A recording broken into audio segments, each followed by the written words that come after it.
Thank you, Deputy Speaker. At last year's federal coalition campaign launch, the then opposition leader promised that if elected, he would govern for all Australians. A government must be ready, willing and able to commit itself and work towards improving the lot of all Australians, regardless of political affiliation or any other characteristic. Good governance is above politics. It is above the partisan divide. As such, this government has endeavoured to be an exemplar in bipartisanship and good governance. The ACT Government Loans Bill serves as a way to provide funding to the ACT government in order to carry out urgent work to preserve lives and protect health.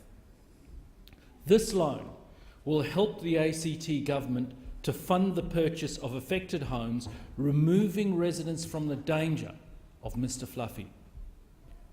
These properties will then be destroyed and the land sold off once the all-clear is given. More than 1,000 houses are known to contain Mr Fluffy loose asbestos insulation in the ACT. In the 1960s and 1970s, Mr Fluffy pumped loose fill asbestos into Canberran walls and ceilings to provide much-needed protection from chilly Canberra winter nights. While insulation is generally a much-loved and cherished part of any home, Mr Fluffy was anything but. As we now know, and have known for some time, Mr Fluffy loose fill asbestos, like all asbestos, is highly dangerous to one's health. Asbestos is dangerous to anyone and everyone. It takes no prisoners and casts no judgment. It is a silent killer. In the past, asbestos was commonly used in roofing and fireproofing, or as insulation as we see in this case. Sadly, it has remained undetected in many buildings across the nation. And that is the problem here in the ACT, a problem that the loan authorised by this bill goes towards solving. Asbestos fibres permeate the air and, if inhaled, linger in the lung tissue of unsuspecting victims. As we know from the successful anti-smoking public awareness campaigns, every cigarette does you damage. Just like cigarettes, every asbestos fibre does you damage. It cuts and tears at the lung, digging deep into the lung tissue. Over time, this builds up and greater harm is caused. Sadly, continued exposure can lead to painful and debilitating diseases such as mesothelioma and asbestosis. It can take years, decades even, for the harm of asbestos to be seen. The delayed onset of asbestos-related diseases makes it even more terrifying than it already is. Ever since we have known fully of the dangers of asbestos, governments, federal through state, territory and local, have worked to minimise the risk and protect the people. Which brings me to the crux of this debate. The government's role is to protect.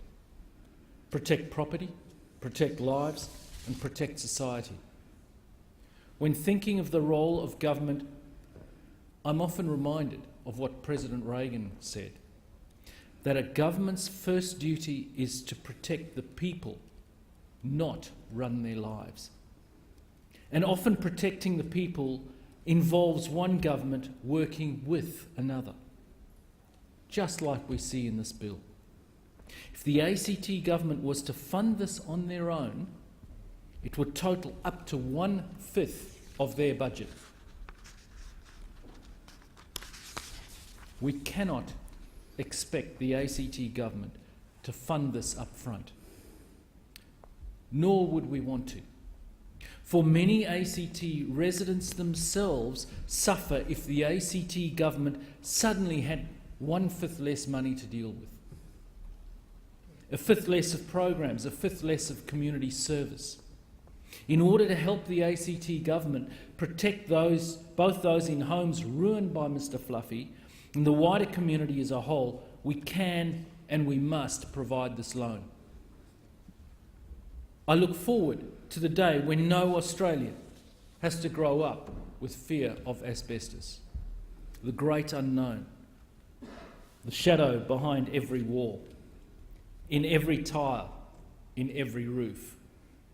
Over the past decade, it has been my want to stand up in this place to support brevity in our legislation. At only 4 pages long, though, I wonder if the present bill being debated is in fact too short and possibly too incomplete. The fear I have is what might come from a lack of clear vision. There's no clear understanding or detailing of how the execution of the plan will look. In short, I want to see justice done to any and all of the families suffering and under the duress due to the Mr Fluffy disaster. This disease, mesothelioma, is an insidious thief. It attaches to a healthy body and waits and waits. Many years, in fact, after the incident, a person exposed to asbestos will actually begin to exhibit signs and symptoms of the disease.